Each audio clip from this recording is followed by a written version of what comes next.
ಇವತ್ತಿನ ಕಗ್ಗದಲ್ಲಿ ಒಬ್ಬ ಅಮೇರಿಕ ಪ್ರೆಸಿಡೆಂಟ್ನ ಹೆಸರನ್ನು ಬಳಸಿದ್ದಾರೆ.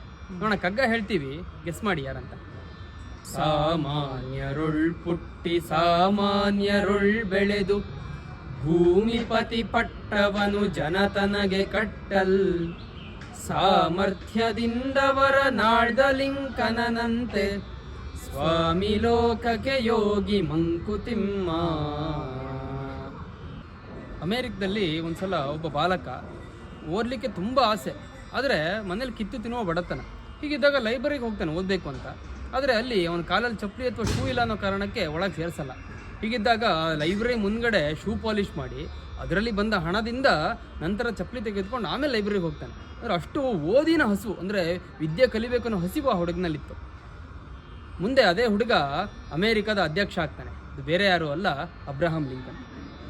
ಅಂದರೆ ನಮಗೆ ಗೊತ್ತಿದೆ, ಈಗ ಅಮೇರಿಕದಲ್ಲಿ ಈ ಬಿಳಿಯರು ಮತ್ತು ಕರಿಯರು ಅನ್ನೋ ವರ್ಣಭೇದ ನೀತಿಯಿಂದ ದೊಡ್ಡ ಒಂದು ಸಿವಿಲ್ ವಾರೇ ಆಗುತ್ತೆ.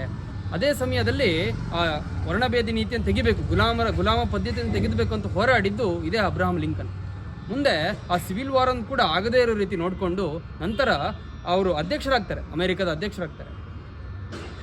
ಅಷ್ಟು ಸುಲಭವಾಗಿ ಅಮೇರಿಕ ಅಧ್ಯಕ್ಷ ಆಗೋಕ್ಕಾಗಲಿಲ್ಲ. ಯಾಕಂದರೆ ಯಾರೋ ತನ್ನ ತಂದೆಯಿಂದನೋ ಅಥವಾ ಯಾರದೋ ಇನ್ಫ್ಲುಯೆನ್ಸಿಂದ ಬಂದಿದ್ದಲ್ಲ ಅಬ್ರಹಾಂ ಲಿಂಕನ್. ಆಗಲೇ ಹೇಳಿದಾಗೆ ತುಂಬ ಕಿತ್ತು ತಿನ್ನುವ ಬಡತನ, ಸಾಮಾನ್ಯರಂತೆ ಹುಟ್ಟಿ ಸಾಮಾನ್ಯರಂತೆ ಬೆಳೆದು ತನ್ನ ಸಾಮರ್ಥ್ಯದಿಂದ ಮೇಲೆ ಬಂದಿದ್ದು ಅಬ್ರಹಾಂ ಲಿಂಕನ್.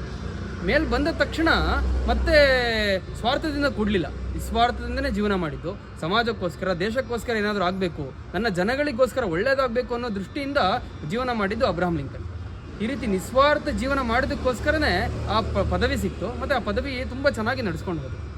ಇಂಥವರೇ ಯೋಗಿ ಅಂತ ಹೇಳ್ತಾರೆ. ಅಂದರೆ ಯಾರು ನಿಸ್ವಾರ್ಥದಿಂದ ಜೀವನ ಮಾಡ್ತಾರೆ, ಇನ್ನೊಬ್ಬರಿಗೋಸ್ಕರ ಬದುಕ್ತಾರಲ್ಲ, ಅವರೇ ನಿಜವಾದ ಯೋಗಿ. ಆ ಯೋಗಿಯೇ ಲೋಕಕ್ಕೆ ಸ್ವಾಮಿ ಆಗೋದು, ಅಂದರೆ ಲೋಕ ಅವರನ್ನು ಪೂಜಿಸುತ್ತೆ ಅಂತ ಇಲ್ಲಿ ಹೇಳ್ತಾರೆ. ಎಂಥ ಅದ್ಭುತವಾದ ಸಂದೇಶ ಒಬ್ಬ ಉದಾಹರಣೆ ಜೊತೆಗೆ. ನಮಸ್ಕಾರಗಳು.